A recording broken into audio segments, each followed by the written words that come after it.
up, everybody? Welcome to the Tuesday edition of Burn It Down, Kim Brown, the safe place where we set oppression ablaze. If I am actually able to articulate the words, the safe space in which we set oppression ablaze. What's up, everybody? I'm very happy to see everyone's smiling faces up in the place. Listen, while you're here on this program, do me a favor. When you get the opportunity, go ahead and hit subscribe. I know a lot of the people that watch us daily or who watch us twice a week are already our subscribers, but some of y'all have not yet quite subscribed. So go ahead and hit that subscribe button for us. We are so happy that over 1,500 of you have subscribed to our channel. So thank you all so very much. And please don't forget, follow us everywhere. We are on Facebook. Follow us on Twitter at Burn It Down KB. Shout out to everyone that's watching us on Periscope for the final couple of weeks on Periscope. And of course, our wonderful patrons, if you want to support the show, you can easily do so at patreon.com/BIDWKB, Cash App, $ BIDWKB. And we are now on Venmo at BIDWKB. So thank you all so much who have reached out and tried to support our program. Y'all are the reason that we are able to keep this thing going. So anyway, today's show, guys, has to do with the overlap and sometimes disconnect between direct mutual aid and political organizations and in activism. And we know that the pandemic over the past 12 months plus has really laid bare the fact that government is not either willing or able to meet the needs of the people, particularly in crisis level events like this pandemic. So later on in the program, we're going to be speaking with a wonderful young lady from the group Detroit Action, which you know is friendly here to the Burn It Down with Kim Brown audience. Remeta Hicks-Montgomery is a former social worker, now turned political activist and political organizer in Detroit. She recently penned an op-ed on Blavity about why mutual aid continues to be vitally important to Black communities. We're going to be speaking with her a little later on in the program. But to start off our show, guys, I'm so very excited to welcome back the Kentucky State Representative representing District 41 in Kentucky, in Louisville. Representative Attica Scott joins us here on Burn It Down with Kim Brown. Representative Scott, it is so wonderful to see your beautiful smiling face joining us here today again on the show. Thank you so much for making some time for us. Of course, Kim, the last time I was here, I had braces and I just got a retainer. So I'm speaking a little bit, I'm working to make sure I get my words out there so you can hear me clearly. Listen, you tell them, say, we don't need no veneers. We just went straight braces. There's nothing wrong with it. I love it. I got my Smile Direct Club waiting for me right now to stick it in my mouth. But I'm so very glad that you're able to join us here, Representative Scott. And we have a lot to discuss because there has been a lot that has transpired in Louisville over the past year. Louisville has been one of the centers of the justice for people who have been either brutalized or murdered by police violence. We recently marked the 1 year since Breonna Taylor was murdered by Louisville police officers. And, you know, there's a piece of legislation that has originated, I believe, with Briannas Law that has passed other places, but not yet in the state of Kentucky, although Louisville, I believe, passed a version of Briannas Law. So can you bring us some clarity about what the status of Briannas Law is right now? Certainly. So yes, you're absolutely correct. Louisville unanimously passed Briannas Law in June of 2020. And then in August of 2020, I pre-filed House Bill 21, Briannas Law for Kentucky.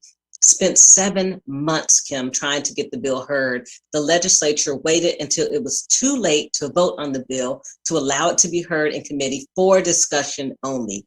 And so we got to talk about the bill, but it didn't get a vote. The bill that did get a vote was a weaker version, and it was Senate Bill 4. It passed out of committee. It hasn't been heard on the House floor yet.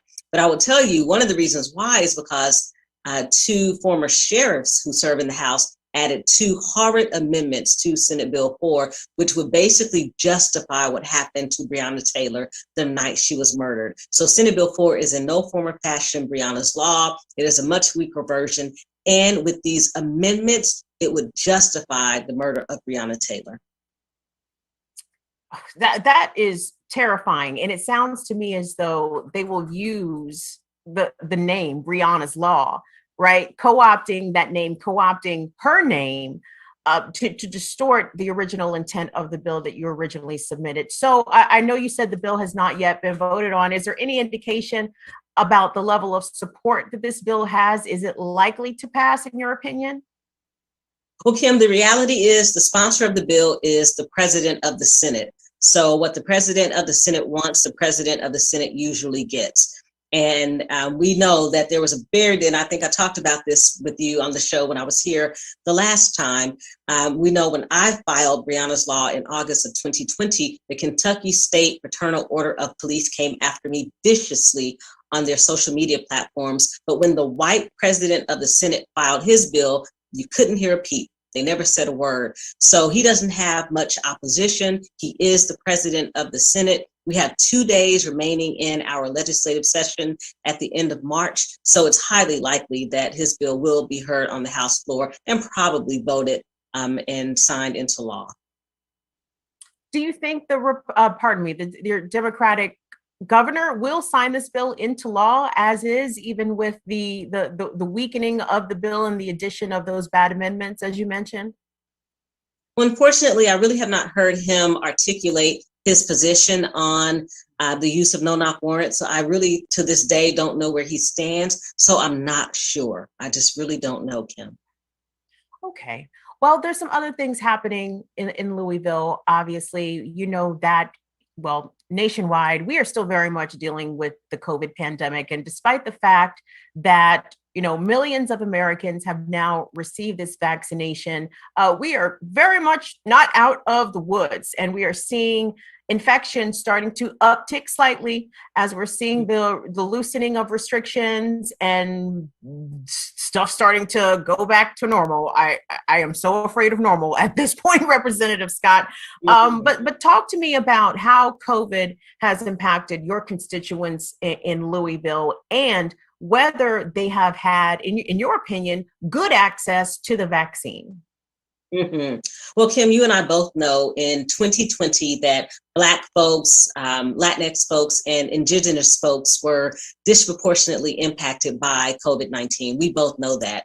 And we've also seen with the rollout of the COVID-19 vaccines and their multiple forms and from their multiple companies that there still has been a disproportionate rollout of the vaccine. I've seen it in my community. I live in the West End of Louisville, which is the predominantly Black part of the city. Most places have a predominantly Black part of their city. The West End of Louisville is ours.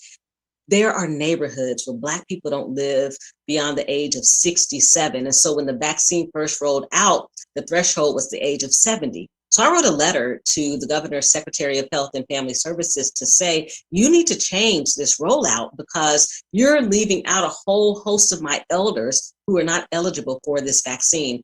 So we got on a phone call a few weeks later. That threshold did change to 65. And so we've seen the threshold over the weeks get lower and lower. I will say, Kim, that in the beginning, there, of course, what were these, theories or assumptions that Black people didn't want to take the vaccine.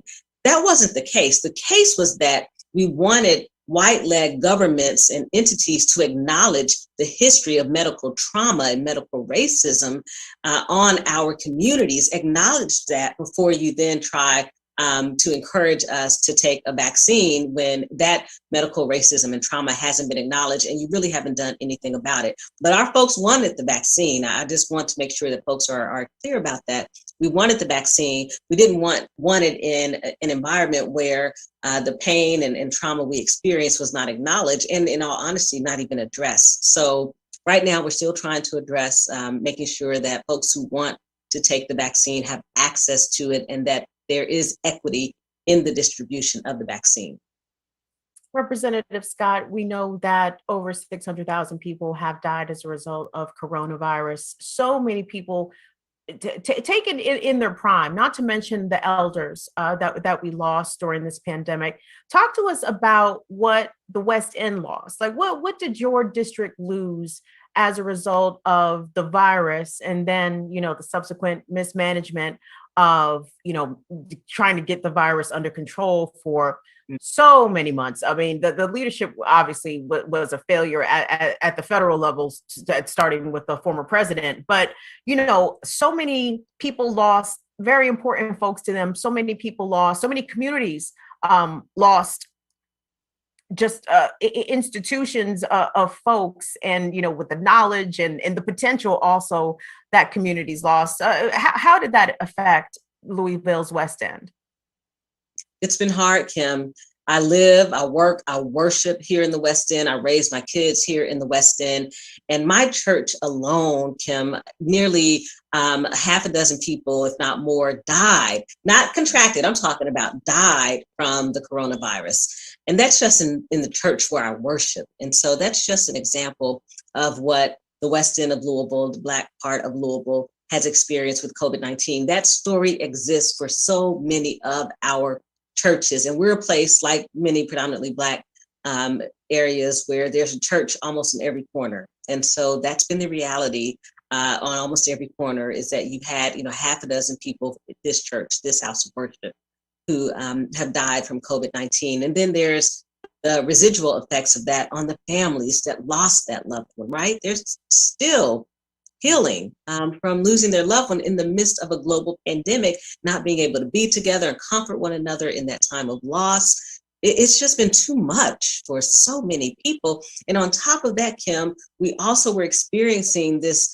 epidemic of gun violence in our community, but also police violence. And so all of that laid heavy on us. And also the fact that so many of our kinfolk were frontline workers, like my daughter, who's a pharmacy tech. And man, I tell you, it's been a lot for people to have to endure. 2020 was a year of like cascading traumas for everybody, but definitely more communities, Black, Indigenous, Latinx, felt it harder. As you mentioned, so many Black people did not have the option to work from home. I think the number was around 8 and 10 Black workers had a job that they had to show up for. In your opinion, how did the state of Kentucky do, like, looking out for not only those impacted by COVID, but like workers, people who, lost their jobs? Did the unemployment system work well in Kentucky? I can tell you in Maryland, it did not work also great. How do you think the pandemic was held, ranked rather, from the perspective of meeting people's needs? How would you say Kentucky did? Well, unfortunately, I would have to say that Kentucky failed as it relates to unemployment insurance benefits. Every day, even until this day, I get calls and emails from constituents in District 41 wanting to know what in the world can they do to get their unemployment insurance benefits. They've called, they've waited on hold for hours, they've emailed and had no luck. And so our office has been doing our best to try to get people connected to the right offices to get their unemployment insurance, because they've worked for it, they earned it.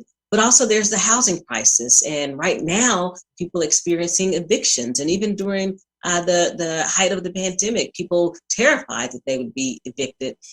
People who are incarcerated, not being released, but yet still on top of one another inside of jail cells. And I know for myself, my daughter and I were arrested. 17 women were in one cell. We were all together in the midst of a global pandemic. So our community has definitely felt the weight of our economic and social needs not being met during this pandemic. And still, even to this day, folks continue to struggle.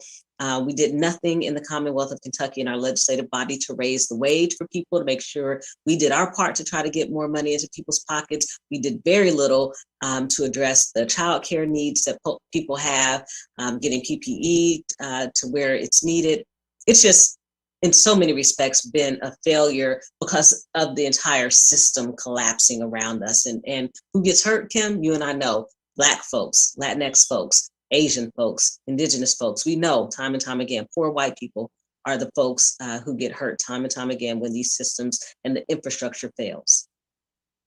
Representative Scott, you mentioned that you and your daughter were arrested back in September for demonstrating against the fact that no charges were going to be filed against the police who were responsible for the murder of Breonna Taylor. I want us to take a look at some video that you shot back in September. You went live on Instagram and you were basically documenting your impending arrest. Tunde, if we could take a peek at that video, please. Who had that gun? We're 4th and York. We were going inside. Here, you want to put this with it? They didn't want us to go inside, which is exactly what we were trying to do. Just want y'all to know. We were going inside. Want y'all to know. Can I get it in my pocket? My cargo pocket down here? We were going inside. Either 3rd or 4th Broadway, stop traffic.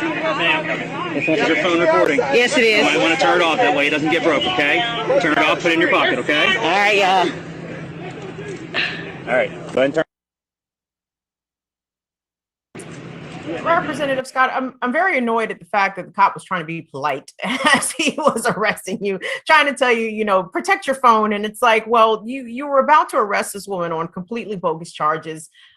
You were charged with low-grade felony charges of rioting. I think the charge that really made me the angriest when I read about it was the fact that they tried to say that you intentionally caused damage to the library that is in your district. I said, you really think she was out there tearing up the library? Is that what y'all thought? And then 2 months later, the charges were summarily dropped. But clearly, this was a way by the police and by the state at large to target you, to target other activists and organizers, especially you, though, because you had a lot to lose if those charges were to stick. I mean, you would have been precluded from holding the public office, the seat that you currently hold.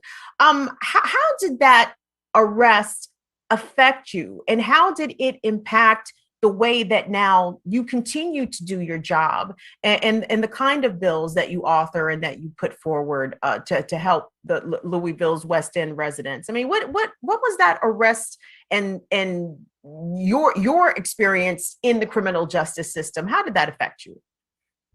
Well, Kim, to your point, I mean, if you have been watching me on any kind of lives or videos for 6 months prior to the arrest, you would have seen that I'm surrounded by books. Why in the world would I try to firebomb the library, which is what they accused us of? Makes absolutely no sense. And Kim, since our arrest, I've become even more resolved in my commitment to get justice for Black folks.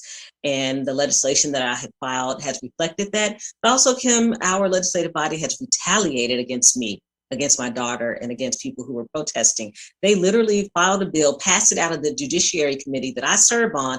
Even when my daughter was in front of them testifying about our arrest, they passed a bill that would allow the Attorney General, Daniel Cameron, who completely failed Breonna Taylor, to prosecute us himself after the county attorney dropped the charges. Not only that, there was another bill that was filed and actually passed the Senate and is waiting on action from the House that would say that someone who felt threatened by people marching could plow them over with their vehicle or shoot them. Yes, the bill also says that if you curse out a police officer or hurt their feelings, they could arrest you. So that's the retaliation that we're experiencing from nearly a year of the movement for Black Lives in Louisville and protesting for justice for Breonna Taylor. That is infuriating. I mean, that is ultimately infuriating. And I say that as somebody who reserves the right to be mouthy with police if I so choose. Please don't take me to jail just because you get your feelings hurt. That is not a crime. Oh my gosh. I hope that horrible law does not pass.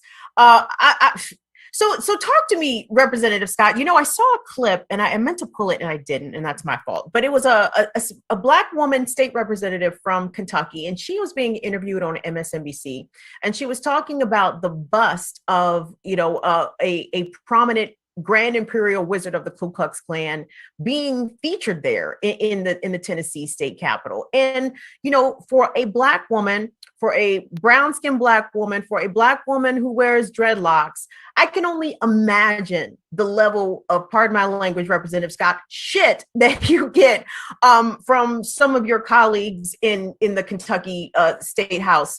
Talk to me about how you are treated.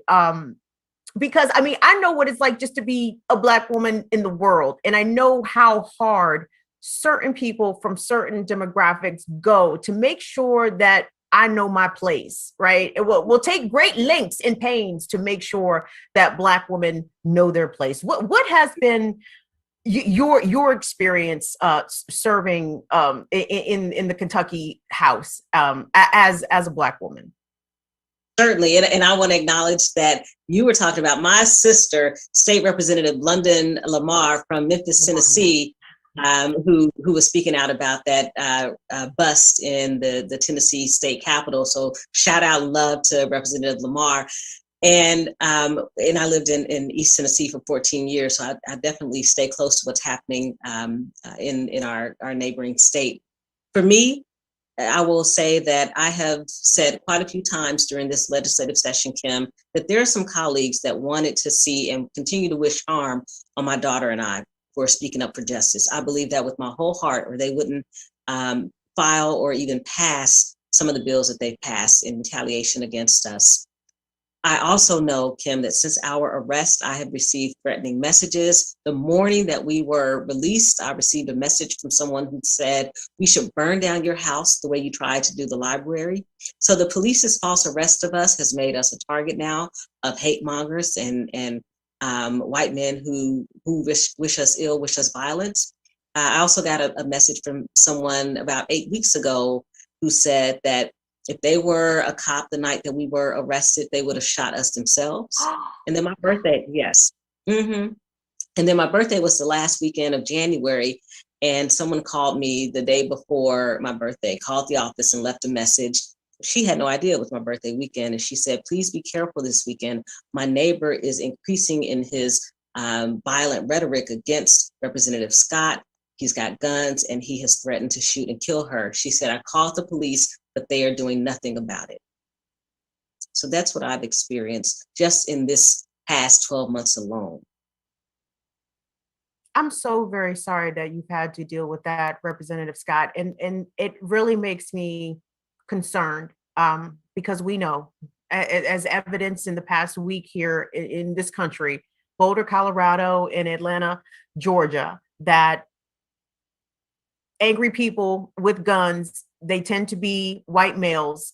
If they're making violent threats, they should be absolutely taken seriously, 100%. Has any police or any sort of law enforcement, I mean, I feel terrible that, you know, these are the people, unfortunately, you have to go to for some sort of protection, even though they have made it clear that they have no intentions on protecting your community, even before, I'm sure, these threats became apparent. So how are you able to deal with this? Are you documenting this in some way? Is the community perhaps stepping up to like look out for you and your daughter more so? I'm definitely documenting. And Kim, I know you said at the beginning that you were going to be focusing soon on mutual aid and community support. And that's exactly what we've been seeing more and more of in Louisville this past year. And my community is stepping up. My community has been very clear about creating patrols around my neighborhood in the middle of the night to make sure that they're checking in around the perimeter of our home. In the past week, I know that my brother and a dear friend of mine, her husband, have all been working on securing our house a little bit more. So yes, my community has stepped up. They are very clear about making sure they protect their representatives, as they call me, their state rep who's an activist. And so I appreciate them for that. And we're finding ways that we all look out for and take care of one another. Representative Scott, we have a question here from our wonderful social media lady, Molly Shaw, who of course is the reason we were even introduced to you. Molly said, ask Representative Scott about them sitting her next to Dan Johnson. I have a feeling Dan Johnson might resemble a turd. I don't know that for a fact, but talk to us about who Dan Johnson is and what's the significance of you being sat next to this particular lawmaker? Hey, Molly, thank you for that question, and thank you for making this connection last year. Really appreciate you. So my first year, Kim, in office, the first day, here I am, first Black woman elected in almost 20 years, the only Black woman in the state legislature. I defeated a 34-year incumbent. You know, I'm going in like, oh my gosh, this is amazing. I came from grassroots activism, never imagined serving in the state house. Excited, over 100 people showed up to watch me get sworn in. We're all wearing red. I go to the House floor, look, there's my seat, all excited. And seated in front of me is Dan Johnson from Bullitt County, Kentucky, one of our neighbors to the south. And he campaigned using images of President and Mrs. Obama as apes. So there are 100 seats on the House floor. There are 100 seats on the House floor. Leadership thought they would sit the only Black woman on that 100-member floor behind someone who campaigned as an open racist who thinks that I am an animal. And I remember going to my leadership and saying, I'm not sitting in this seat behind him. I refuse. I respect myself more than that, and I expect them to respect me more than that. And so it took a few weeks for them to get my seat changed, but they ultimately ended up changing my seat. One of my colleagues switched seats with me, Representative Joni Jenkins, which he shouldn't have had to do. They should have moved him. They shouldn't have sat us that way in the first place. But he ended up dying by suicide because there were some issues going on with him, including molesting young people in the basement of his church and frauding the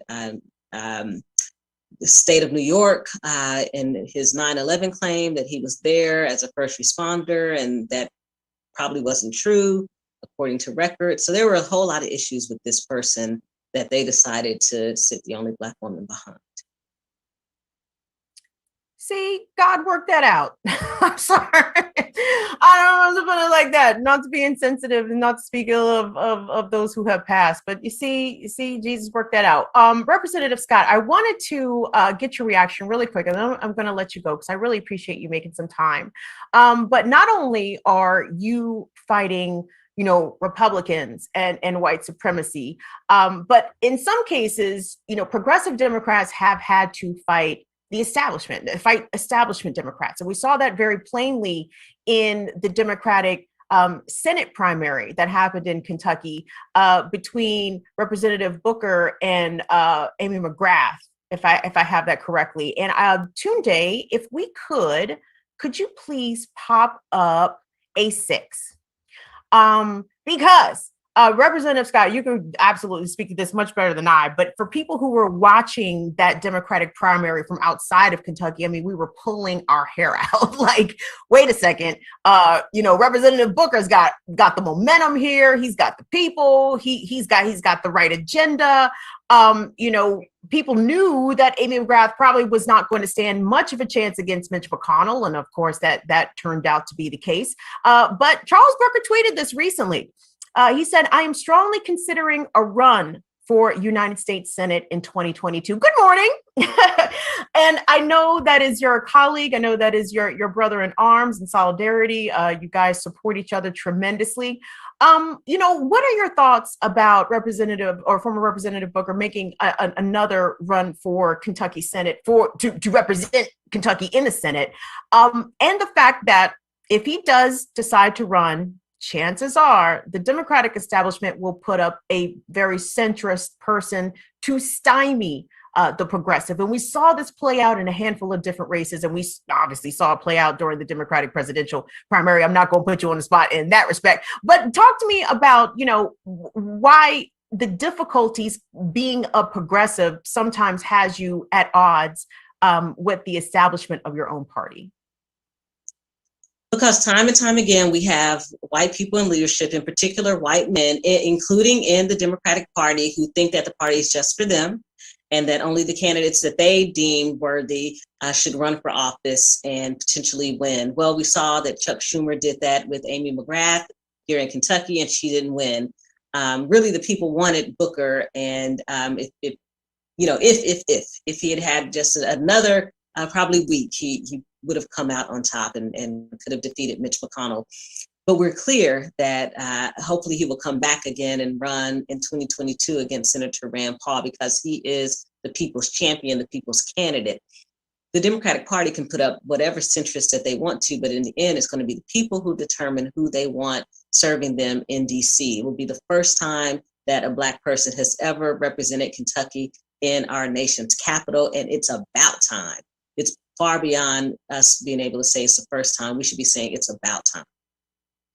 Oh, I hope the Democrats don't put up a centrist, because I would love to see the debate between Charles Booker and Rand Paul. Oh my gosh, Charles Booker would be like WWE SmackDown back in 2000 when The Rock was at his prime versus Stone Cold Steve Austin when he was not at his prime. But I thank you very much for that answer, because I feel as though, you know, people look at a quote unquote red state like Kentucky and might make a general assumption that this is not a state or a place where progressive policies would be popular or could even win. But how close he came to that victory showed that progressivism is very much alive and well in the South. Talk to us about how, you know, Kentucky is not as conservative as people would like to think, or if you're looking at, you know, Mitch McConnell and Rand Paul, if you think that that represents the state, that you're probably mistaken about that. Let us know about what the political temperature is, especially of Louisvillians in your district. Yes, Kim, thank you for that question, because I love to lift up what Reverend William Barber of the Poor People's Campaign says time and time again. He reminds us that there are no red states, there are unorganized states. Georgia was an unorganized state until 10 years ago. Black women came together and said, let's get it organized here from rural to urban to suburban. And they spent a decade doing that. And then we saw what that meant for not only Georgia, but our entire country. And so Kentucky is similarly situated in that it is an unorganized state for the most part when we talk about electoral organizing. So that's the work that we have ahead of us. And we have groups and organizations that are already rolling up their sleeves and putting in that work so that we can see some transformative political change in 2022. I'm looking forward to what that change looks like. I'm looking forward to shifting the narrative that this entire country has about Kentucky and showing folks that, of course, there are no overnight victories, that victories take a long time. We're going to celebrate the victories that we do have along the way. Well, Representative Scott, before I let you go, I know that your constituents love you quite a bit. I would be ecstatic if you represented where I live, because, I mean, to me, you're the combination of the kind of elected official that I would like. I would like to see our elected officials out there in the streets.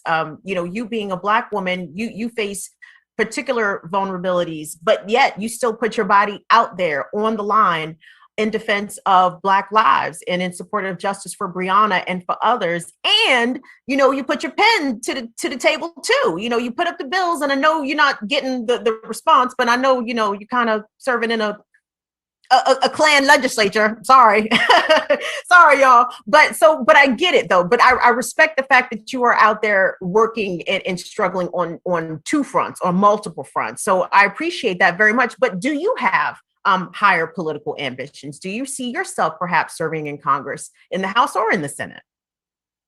I do, Kim, because I believe that we as Black women belong in every single seat we choose to run for. I believe that we need good representation at the local, state, and federal level. I don't believe that only white men or white women can serve in office. And I definitely believe that Kentucky deserves to have people like me and people like Representative Booker serving and representing us at every single level, because when we show up, when we serve, we're representing all of us, and we're doing the work for all of us. Not just some of us. And unfortunately, sometimes that's what we see when we only send white people to higher office to represent us. They sometimes, and I will, argue almost all the time and quite often forget those of us who are Black or brown. Representative Scott, I think you were being very generous with that sometimes. that was very nice of you to say sometimes. But listen, we spoke with the woman who handles your bookings, and we asked her, please put us on your press list, because I really want to know about all the different work that you're doing in there. Really quick, did I already ask you about the Crown Act? No. The bill that because I saw you on Twitter, you were congratulating Massachusetts Congresswoman Ayanna Pressley for submitting the Crown Act into the House, but you have also submitted a similar bill on the state level in Kentucky surrounding the discrimination that Black women face in the workplace about our hair. Can you explain to us quickly what the Crown Act is? Yes, so the Crown Act bans discrimination based on natural hair in employment, education, and housing. And multiple states across the country have passed Crown Acts. Cities have passed Crown Acts. In fact, Covington, Kentucky, Northern Kentucky has passed the Crown Act. And so this is the second year that I have filed the Crown Act in our state legislature. When I met with the president of the Senate a few months ago, he said to me directly, I would never hear a bill about hair. And so that's what we're up against. We're up against people who don't even want to understand our plight and what we go through and what we struggle with, and are using their positional privilege to continue to be barriers against us, to continue to reinforce institutional and systemic racism. But I'm not giving up. In fact, I just want you to know, Kim, that there are some young people, they're called the Young Prodigies, here in Louisville that have created a video about their natural hair, and it's called The Crown. And they invited me to be in their music video, and we had a conversation about the Crown Act. They are planning a march and rally in our state capitol that last day that we're in legislative session to say to our legislature that you should hear the Crown Act because it impacts them as young people. So we've got policy movements going on here in Kentucky, and people better watch out because we're gearing up for political movements as well. They've awakened the sleeping giant. The young people and everyone else that has, you know, been perhaps quiet or been asleep. I think people have been reinvigorated by just the levels of different layers of injustices that 2020 showed us. In 2021, we are fed up, and there's a lot of things that we dealt with that we will not be dealing with, or we are going to work to dismantle as we go forward towards the future. You guys, first of all, Representative Scott, thank you so much for making time to speak with us. It is always a pleasure. You are always so insightful and so very optimistic. You make me encouraged about really that we can have politicians out there that are actually of the people, that are actually real people, and that understand the problems and specific challenges that our disenfranchised communities face. And I'm so very glad that you are where you are, and I'm so appreciative that you made time to join us today. Thank you so much. Thank you, Kim. I appreciate you anytime. Thank you, guys. We have been speaking with Kentucky State Representative Attica Scott. She represents Louisville, the Ville, baby. And of course, she is out there advocating for justice for not just Breonna Taylor and her family, but making sure that people in Kentucky do not have to be subject to no-knock warrants and other excessive abuses by police. And she's trying to make sure that people are not discriminated against because they wear their natural hair. So thank you so much to Representative Scott. She is amazing. Okay, guys. So I'm not sure if Ramita is on or not yet, and that's okay. We're going to give. Oh, okay, wonderful. No problem, Tunde. Take your time. What's up, everybody? So I do not have another window open. So if y'all are commenting and questions and such, I have missed all of that. My apologies. Hey, and if you're watching us on Periscope, you've tuned in via Twitter, please follow the show page at Burn It Down KB. It's close to 1,000 followers on the show page. So please make it a point to do that. We certainly appreciate it. And hold on, let me see if I can pull up. How come I don't see the show? Boo, boo. So you guys, it was really awesome for Representative Scott to join us. Thank you so much to her media liaison, Miss Gloria. Thank you, Molly Shaw, for introducing us to Representative Scott. And people, wherever you are on the planet, in the world, do me a favor. Tell me about the Bout It local representative that you have. I don't care if they're on the city, town council. I don't care if they're, or a state representative in the House or a state senator. Tell me who they are, because these are the real people. These are the people that I really want to talk to, because these are actually the people that are getting stuff done. They are advocating and pushing the policies that are likely going to affect you in your everyday life. Oops, sorry, I just messed up my computer. My bad. So please tell me who your awesome state representatives and state senators are and city council people are, because I would like to talk to them a lot. Hey, what's up going on, everybody? Okay, I'm in the chat. What's up, Steely Steve? What's up, Vesper X? What's up, Afraid Not and a Ratchet and a Heart is in the building. Who else is up in here? Schultze 100. What's up, Schultze? Hello, Alicia. Alicia's so sweet. Oh, are we ready? Brilliante. So guys, as we just heard from Representative Scott, part of the reason that why she's able to do the work that she does is because she has the support of her community. And what we have seen over the past 13 or so months now, because of COVID-19 and the impotent response from the federal government and the cascading failures at the state level, certainly depending on what state you are, although few states seem to have handled this well. But hopefully we are coming out of that. But as I mentioned, mutual aid has been centerpiece to how a lot of us have been able to even survive this pandemic. And our next guest has written about this, and she has done this work also. We are joined today with Remeta Hicks-Montgomery. Remeta is the Service and Mutual Aid Director at Detroit Action.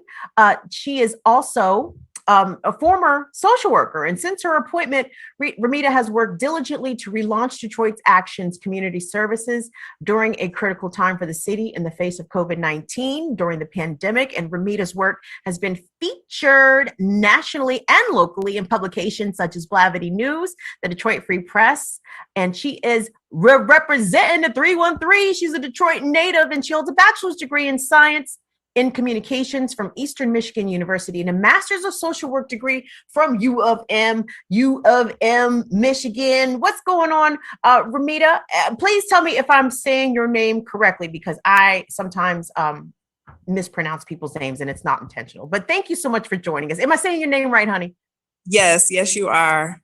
Good evening. How are you, Kim? I'm well, sis. How are you doing? I'm doing well. Thanks for asking. Thanks for having me. Hey now, we love Detroit Action around this way. Shout out to Brandon. Shout out to Kenneth.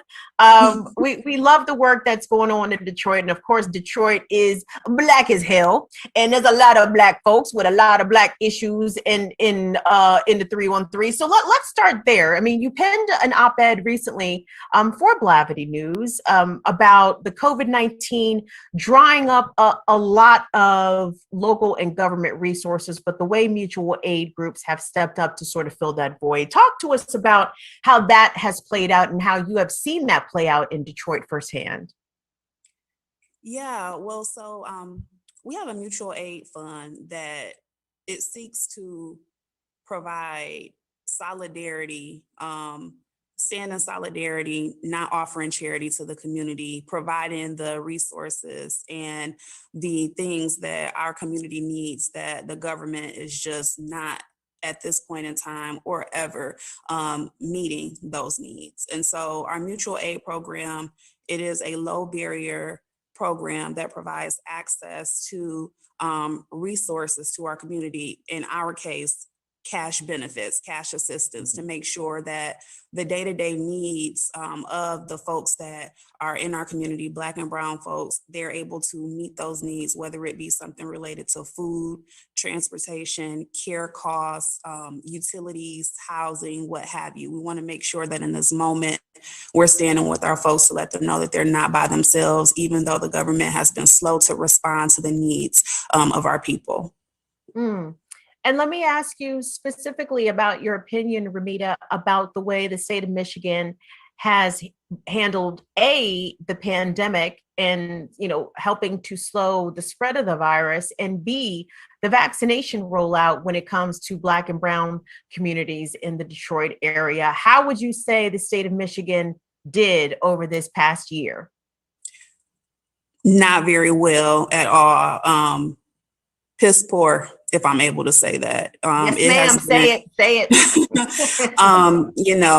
Detroit became a hotspot for the pandemic. As things were rolling out, a lot of folks in our community lost their lives because of the pandemic.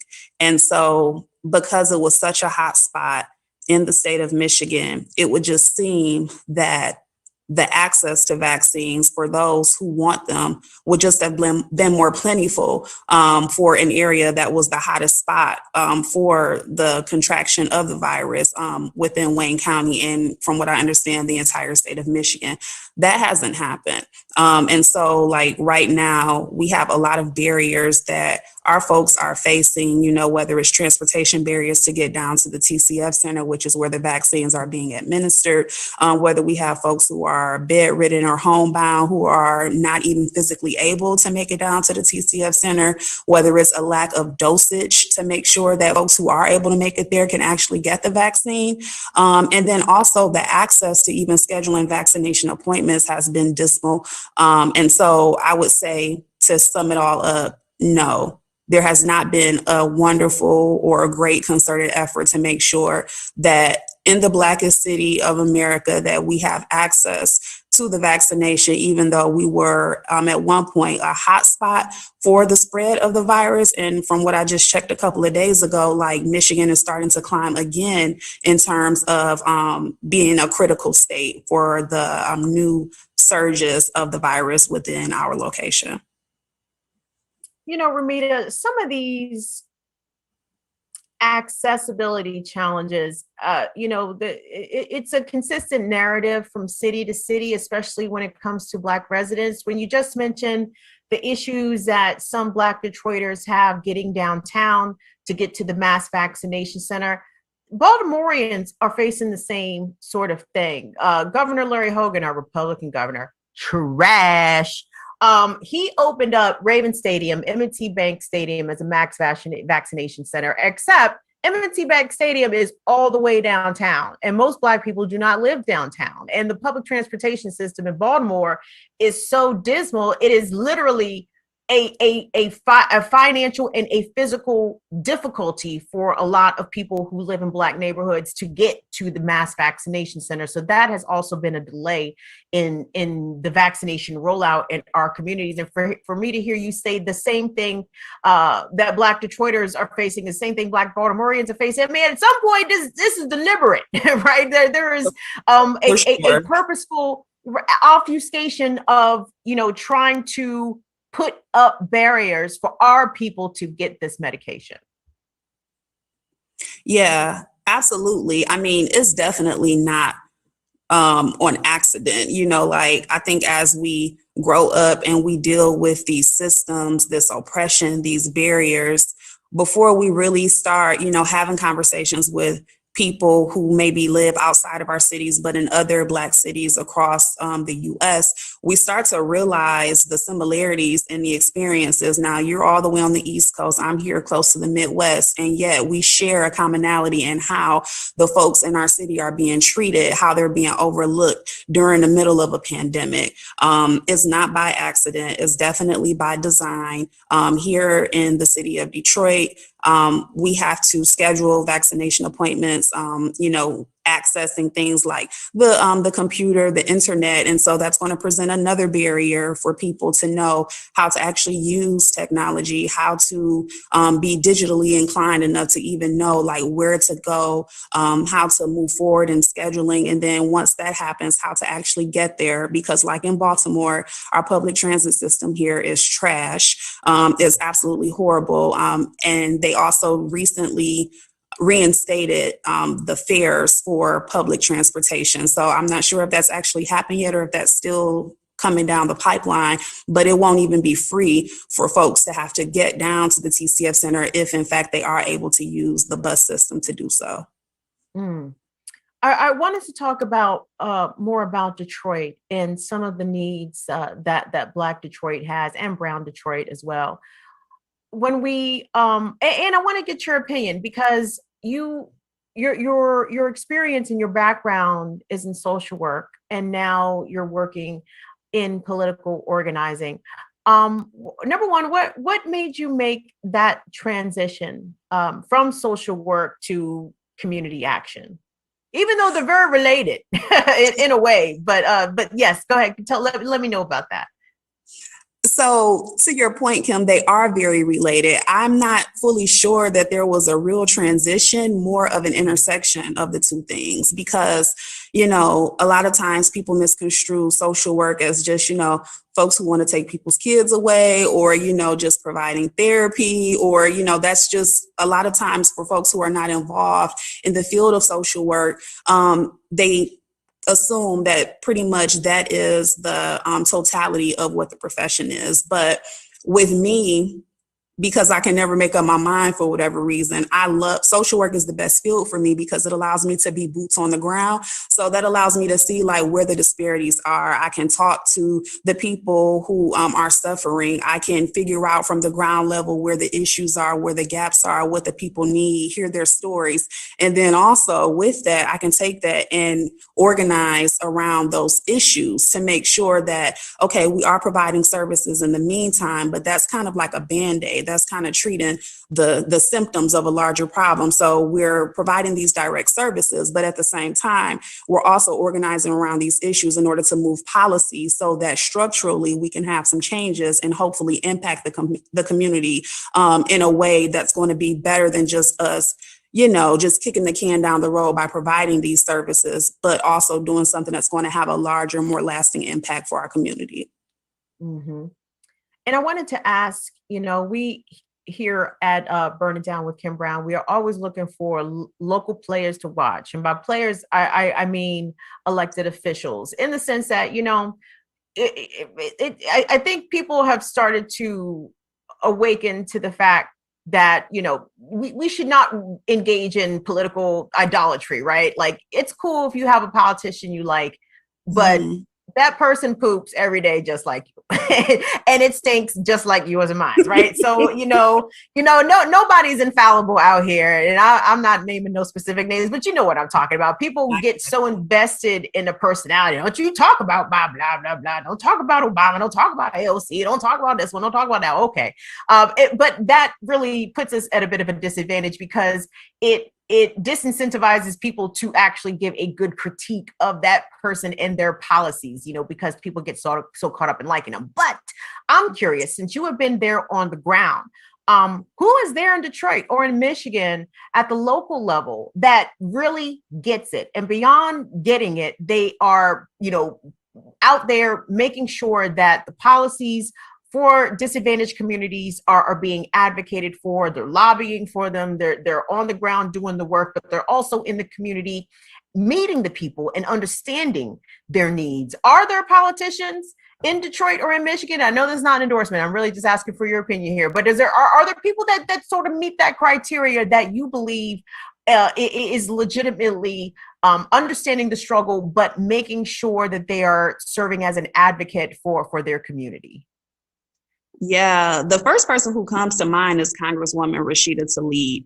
I actually had an opportunity to meet her at an event that we had during our electoral season back in, I want to say, October or November.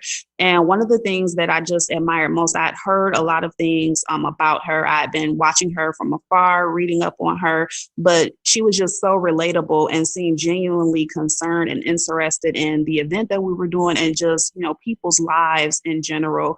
People have an opportunity to tell their stories, and she advocates. She goes hard. She doesn't make any mistake about what it is that she's saying. She's very clear and direct, and she's somebody that I can say on a local level to a federal level is actually working hard to make sure that the policies that are being enacted are beneficial to the folks in the city of Detroit.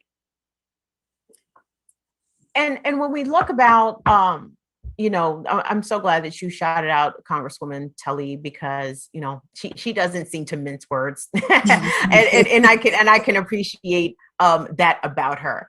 But I wanted to get back to sort of the needs of Detroiters because we know that the Flint water crisis has been going on for now many years. And we know that there is now some action around that, including the former Governor Rick Snyder being indicted on charges, along with some others pertaining to that Flint water crisis. But Detroit has also been experiencing a water crisis for some time. Has there been any relief for Detroit residents who have not been able to pay these exorbitant water bills, and for people who had their water turned off during a global pandemic? Is the city doing better on that, or is that still a very bad situation?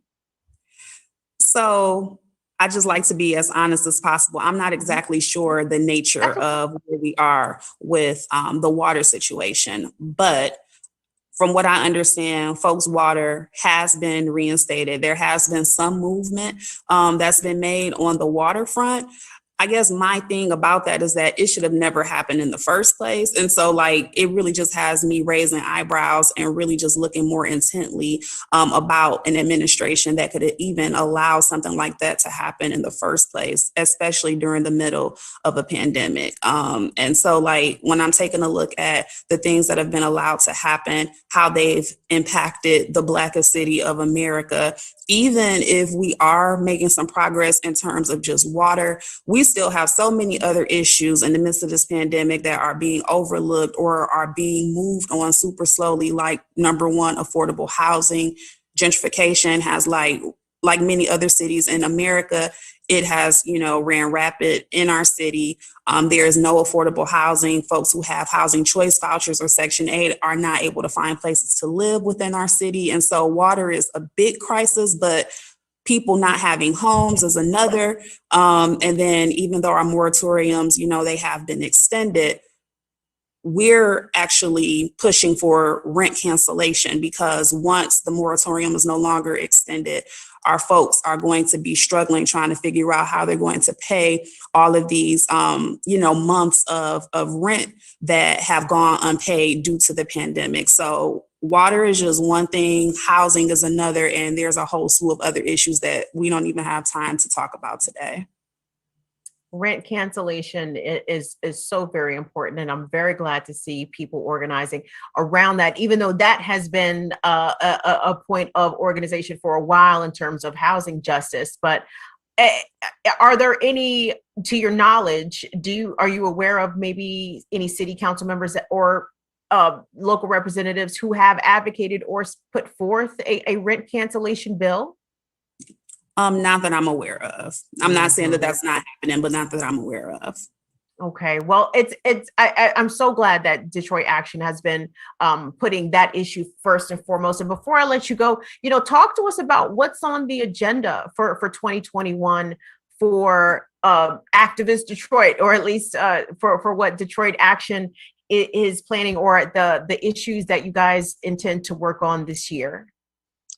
So we're always working on housing. That's an ongoing fight, like many of our fights. It's 2021. Sometimes it feels like we're still having the same fights from the 60s and prior to that. But housing is an ongoing fight.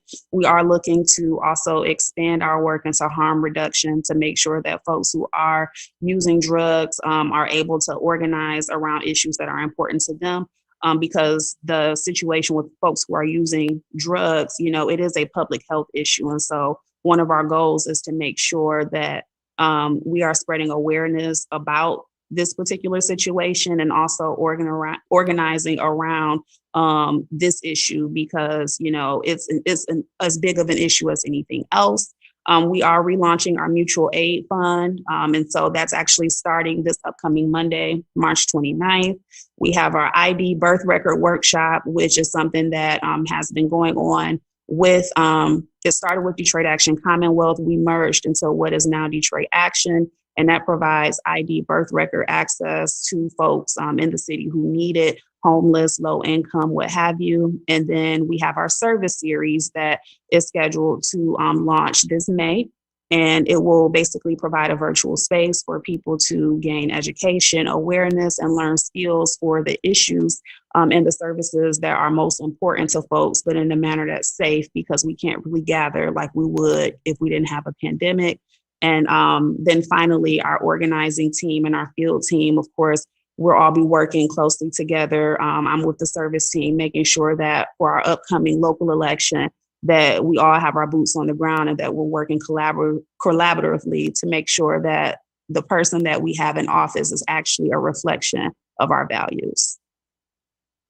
Fantastic. Well, listen, everybody at Detroit Action knows they are welcome here at any point in time. And because I'm always here for the work that local organizations like Detroit Action and local activists are doing, because I mean, to me, that is the real work, right? I mean, I don't know what the hell Congress does. They do something, but they don't do the work. Okay. They are not out in the streets, meeting the people, talking to the people and understanding the needs of the people. And most importantly, finding solutions, immediate solutions. People need cash now. As you said, they need access to their ID and their birth records. There's a lot of needs out there that the government, local, federal, and state have just outright failed to do. So I'm so appreciative of organizations like Detroit Action that are out there helping the people that actually really need it. So thank you very much for that. Thank you, Kim. We appreciate that. Hey guys, I want everyone, Genevieve, at your convenience, darling, could you please drop the link to Ramita's Blavity op-ed. It's titled, COVID has dried up many resources, but will always find a way to help our community. It's her latest penned piece, opinion piece for Blavity.com. So please check that out. We have been speaking with Remeta Hicks-Montgomery. Did I say that right, my darling? Ramita. Jesus. You have to be patient with old folks, okay, Ramita? she is the Service and Mutual Aid Director for Detroit Action, which is an amazing organization there in Detroit. Thank you again to Kitty and Brandon. Much love to them. And Ramita, thank you very much for your work, dear. Please come visit us again. Will do. Have a good one. Thank you. Thank you, sweetie. You too. Thank you. Well, gang, that's our show. Thank you so much to Ramita. Thank you so much to Representative Attica Scott for joining us today. And listen, guys, there's never no question. Y'all know who's doing this work out here? Black women are doing the work. Respect to our Asian sisters, respect to our Indigenous sisters, respect to our Latinx sisters. But you know, you're going to see a Black woman out there. She's going to show up. She's going to be ready. And she's going to do what needs to be done, as Black women always tend to do. So thank you very much to Ramita and to Representative Scott. Now, the only thing that we did not do today that I forgot to do was to get that video of Joe Biden tripping up the steps and run that bitch on the loop so I could laugh with y'all. So we could all have a laugh together as a family. Maybe we'll save that for Friday, because guess what? I'm not going to lie. I probably watched that joint like 20 times and I laughed every single time. I laughed every single time. You should not laugh at old folks tripping, but hey, he did not fall. So I take some redemption in that. So, hey, what's up, Alicia? What's up? What's up? What's up? Who is Iron Dogger? You must be new. Thank you, Iron Dogger. Women United can accomplish anything. That's correct. Thank you so much. Liu Kang. Thank you, Liu Kang. Thank you for showing up, honey. Courtney, the SLP, you know we love you, sweetie. Did Black Magic show up? Was she here today? If she wasn't, tell Black Magic I said what's up. But everybody else, John Koister. I haven't seen John in a while. Who else haven't I seen? Where's Al been? Al Gresniak. You tell these people I'm looking for them. I am looking for them. But anyway, guys, that's our show. We will see you back here again on Friday for the Friday edition of Burn It Down with Kim Brown. Don't forget, please subscribe to our channel. Thank you all so much. We are surpassed the 1,500 subscriber milestone. I'm very excited about that. Thank you all for subscribing to the program. It means a whole lot. Don't forget, like I said, follow us everywhere: Twitter, Facebook, Patreon, Cash App. We got all those things. And special thanks to everybody that works on this show: Molly Shaw, Genevieve Montanar, and of course, Tunde Ogun Falaju, our amazing crew here, making sure that Burn It Down happens twice a week. It is not as easy as it looks. But anyway, guys, we will see you back here on Friday. You all are amazing. See y'all later. Bye-bye.